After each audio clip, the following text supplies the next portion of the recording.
The White Sox swept the Twins by constantly railing back, and that's because some of these rookies are emerging as clutch players and the heart and soul of the team. Let's discuss on today's episode of Locked On White Sox.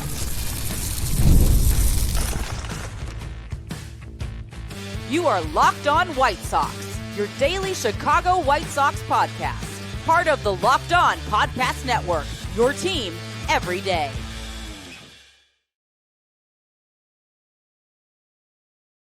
Hello, I'm your host, Todd Welter, a lifelong Sox fan, a contributor for SouthsideShowdown.com, part of the Fansided Network, and also I've covered Major League Baseball for outlets such as the Associated Press. And thanks for making Locked On White Sox your first listen every day, part of the Locked On Podcast Network, your team every day.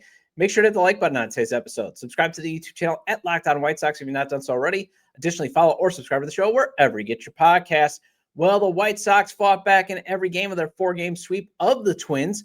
Let's discuss a couple of rookies emerging as clutch players and the heart and soul of the team as a result of that. Then let's go over a bigger challenge that looms this weekend. And if the team can get some wins in Detroit, you can maybe be really impressed by what this team is doing in the second half. And finally, I want to discuss why Jonathan Cannon's outing was another example of why I don't have much hope he'll return to core player status. This episode is brought to you by 5 Hour Energy. Enter for a chance to win a dream golf trip for two to any golf tournament in the U.S. Visit 5hewin.com for full rules and entry. No purchase necessary. Excludes the Masters Tournament. Ends October 31st, 2025. All right, so the best part of the White Sox sweeping the Twins is they did it actually through comeback fashion. And it was led by this promising rookie core. Kyle Teel, Edgar Quero, Colson Montgomery, Chase Maedroth, all had huge series at the plate. Think about it. Colson Montgomery has now hit 17 home runs over his first 50 games. Chase Maedroth had 4 hits yesterday. Then you add in young veterans like Brooks Baldwin and Curtis Mead, also helping out of the plate and in the field. And you can't help but be excited for where this team is headed next season and beyond. And what really stood out to me, though, in this series is, besides Montgomery, again, still maintaining this super impressive power display, is just how valuable Kyle Teel and Edgar Quero have become in the lineup, especially at crunch time. Now, Montgomery may be the one that could emerge as the face of the franchise and the superstar of this team, because honestly, the only bar he has left to clear is staying healthy, staying healthy, and just being a better overall hitter. Get that average and that on-base percentage up. But otherwise, I mean, he is slugging at a pace where it's like, you got to watch this kid play. But it might be Teel and Quero being the guys that you want up when you need a hit, whether it is to start a rally or get that clutch RBI. Now, in terms of starting the rally, you want Quero. In terms of producing that big RBI hit, you want Teel. And another thing that's becoming clear, again, Montgomery may emerge as the superstar, but Quero and Teel are becoming the heart and soul of this lineup.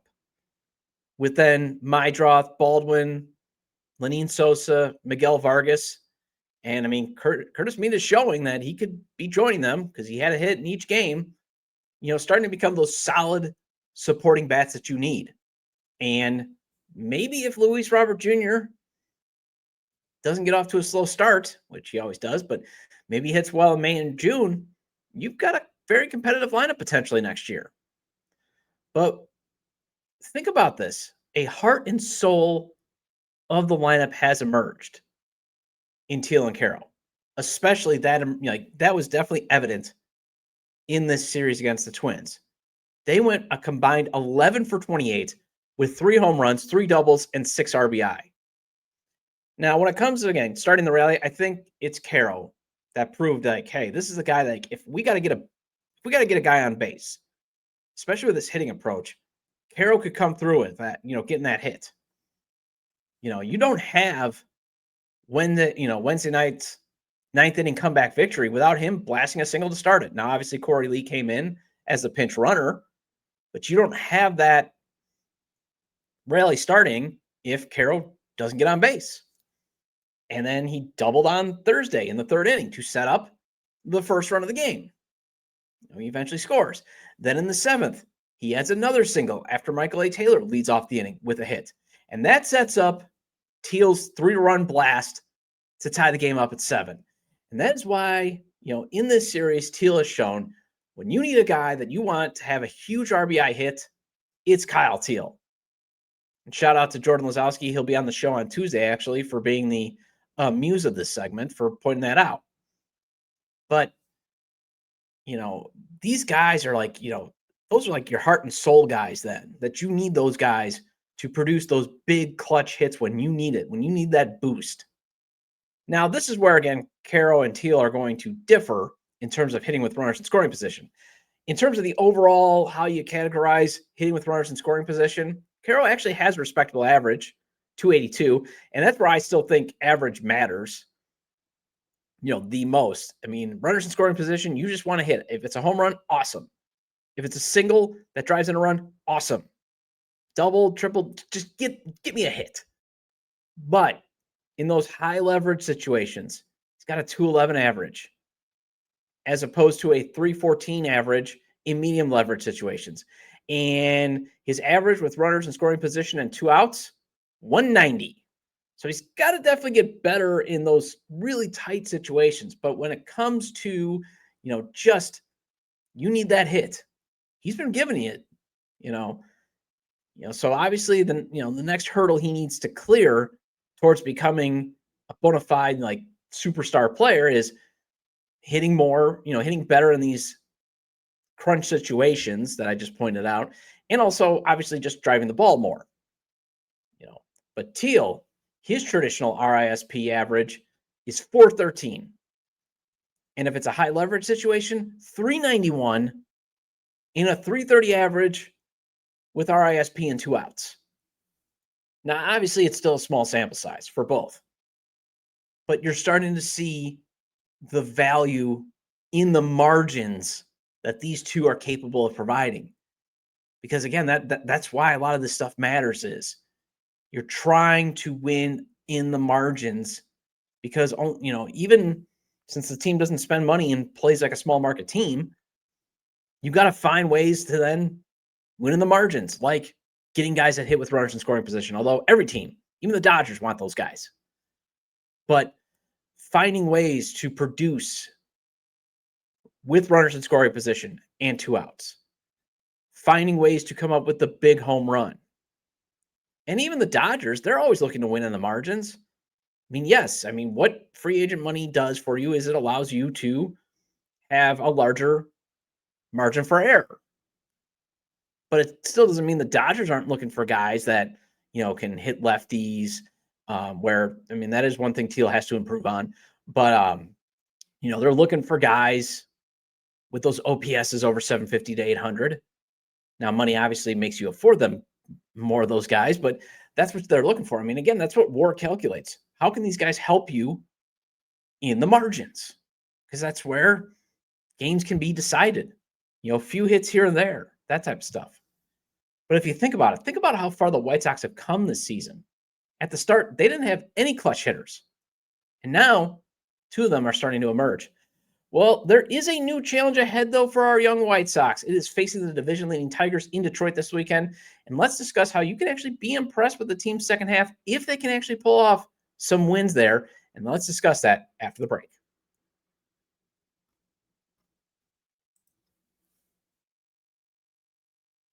Need a boost to power through the day without reaching for another cup of coffee or an energy drink?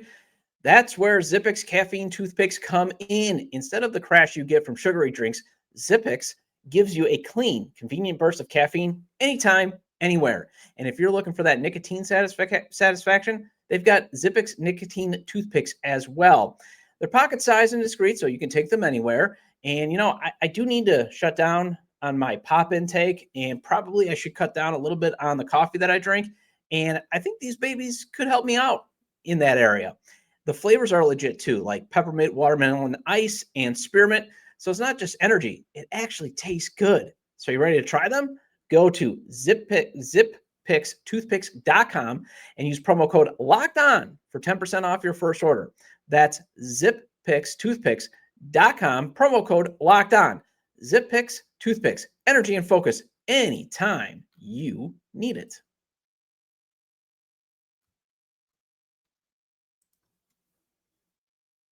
Welcome back to Locked On White Sox. I'm your host, Todd Welter. Make sure to hit the like button on today's episode. Subscribe to the YouTube channel at Locked On White Sox if you've not done so already. Also, turn on the notifications as well so you know when episodes are coming out or when I've got some shorts out. And if you can't catch a show on YouTube, you can get the audio version of the show on places such as Apple or Spotify. So make sure to follow or subscribe there on wherever you get your podcasts. Either way, get your 30-minute fix of Chicago White Sox baseball, venting with me, and maybe some hope as well. Because we're starting to get some hope here, folks. Obviously the skepticism is still well-deserved in the cynicism, but it's starting to look like, hey, maybe things could get better. Work needs to be done and that type of stuff. And one reason I'm not like fully diving too much into the sweep of the Twins is, this is the heading into the weekend episode. I do need a day off every now and again. This is your team every day. But on the weekends, I tend to just record the shorts on the YouTube channel, that type of stuff. So, some of you are going to be watching or listening to this episode on Sunday, and I don't want it to feel too outdated. That's why I kind of went with hey, this is what some clutch guys are emerging. And don't get me wrong, it's nice seeing the Twins be worse than the White Sox right now because, man, are the Twins awful. They're bad. Like them, the Pirates, and the Rockies, I think are actually worse than the White Sox. Well, the days that Paul Skeens isn't pitching for the Pirates, that type of stuff. And they're so bad that the Twins are now second in Tankathon. But remember, don't worry. The two top teams get the same lottery odds in the MLB draft. This isn't like hockey, that type of stuff, or, in the NBA that, you get the same odds. So as long as you finish in the top two of Tankathon, you got to like your potential to get the first overall pick in the draft. And, it's still good that the White Sox cleared a low bar in sweeping a fellow peer in bad. I'll take it. I'm not going to complain, because one thing that would have not happened last year is the White Sox sweeping a fellow peer in bad. But the one thing that has happened during this impressive second half run is the White Sox are doing a good job of beating their fellow peers in awfulness, but they're still struggling, at least in the second half, against the better teams in the league. Outside of taking 2 of 3 from the Rays in Tampa and the Phillies at home, the White Sox are having huge problems beating the better teams in the league during this stretch.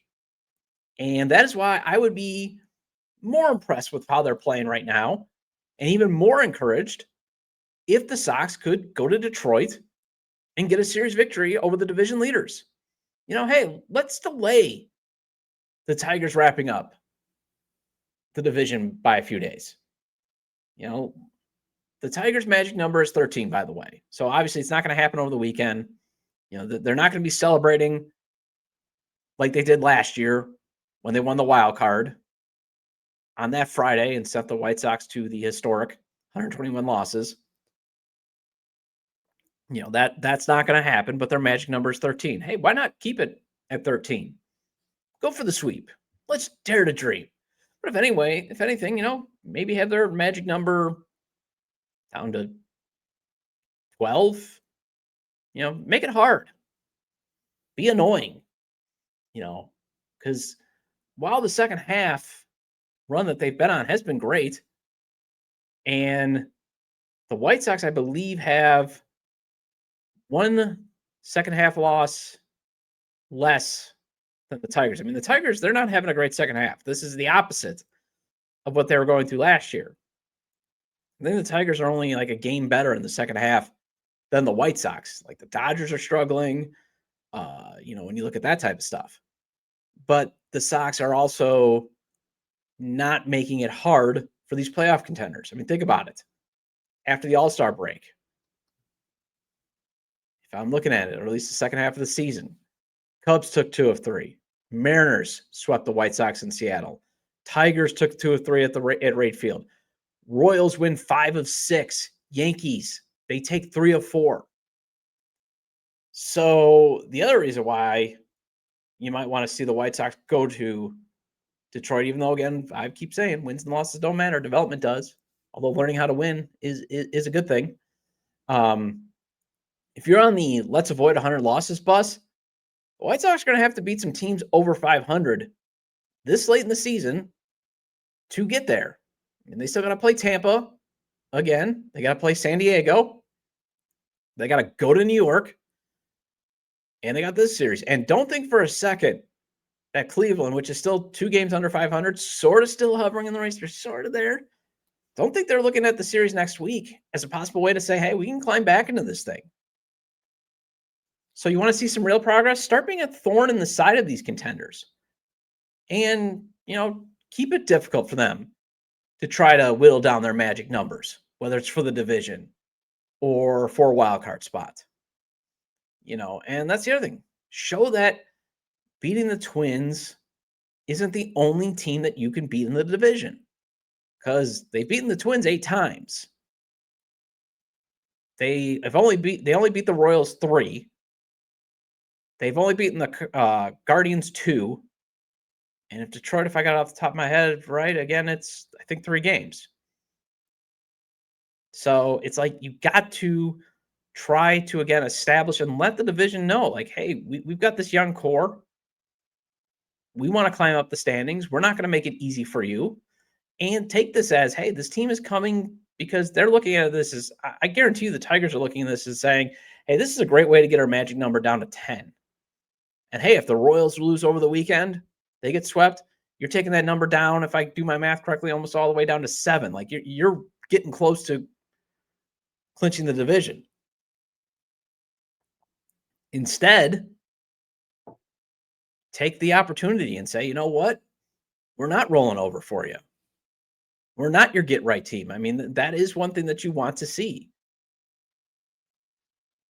The thing is, when they lost to the Yankees, in some ways, obviously they lost because they were out-talented. The Yankees just had the better lineup. But there was some self-inflicted wounds. Too many errors, I believe, in the first game of the series. Too many walks. That type of stuff. So that's the other thing. Can you play some cleaner baseball against these contenders? And this would be great to see Shane Smith, for example, show that, yeah, he's still, he's recovered from that bad June and July, because that's what I want to see. From here on, I want to see, this month, can Shane Smith pitch like the all-star pitcher, continue to pitch like the all-star pitcher that we saw? Can we definitely feel like he's revived? And that all he needed was that sprained ankle to go on the injured list. Sprained ankle, that type of stuff. But it's good to see, though. It would be good to see the White Sox keep this good vibes going. And not that, I mean, they've won 5 in a row. So try to make this win streak go a little bit longer than just, say, 5 games, because it's a season high 5 games, which, for a while was 4, that type of stuff. So let's see if we can get this win streak moving just a little bit longer, that type of stuff. And, again, show that you're moving forward when it comes to beating your division rivals. And speaking of moving forward, Jonathan Cannon, he had a chance to prove he could still be a piece the team can move forward with in the rotation yesterday. And for a brief moment, there was some promise that it could. But then the same old misfiring Cannon, pun intended. Let's discuss why I have no faith he's going to return to core status after the break.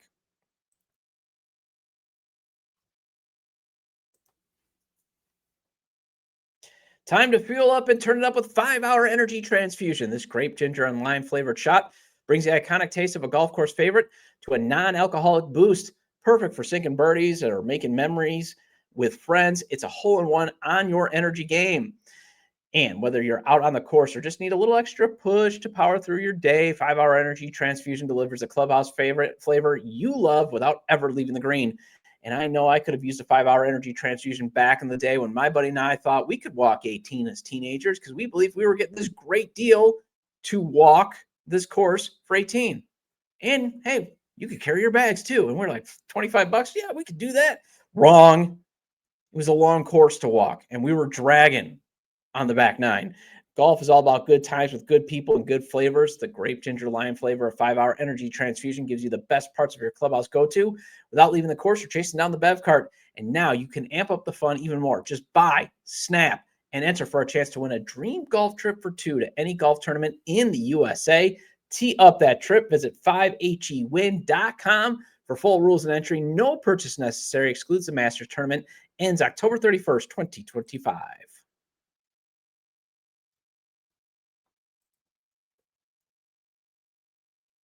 Welcome back to Locked On White Sox. I'm your host, Todd Welter. Again, shout out to all the everydayers. I appreciate your loyalty. Please hit the like button on today's episode.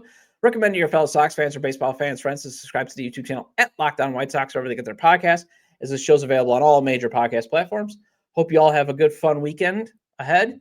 Mine, I think, is, again, just some errands, kind of doing stuff around the house, that type of weekend.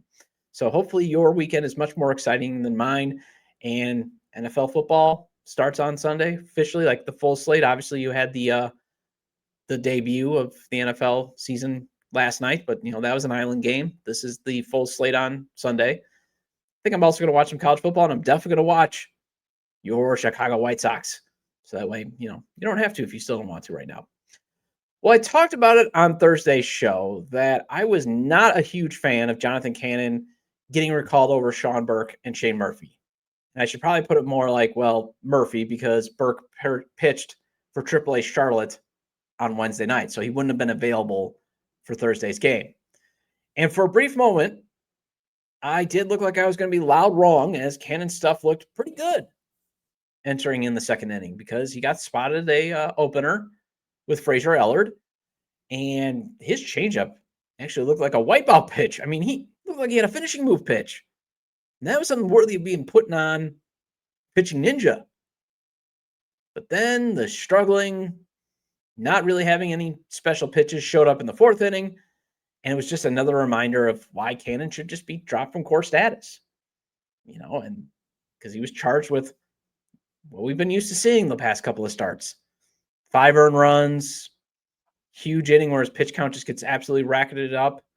It got to the point where, obviously, Will Venable popped out after in the fourth when it looked like he was going to get out of the inning, and then I out call at first, where Chase Mydroth almost bailed out. Lenine Sosa playing a terrible first base, and Lenine Sosa struggled at first base last night. On Thursday, for those that might be listening to this over the weekend,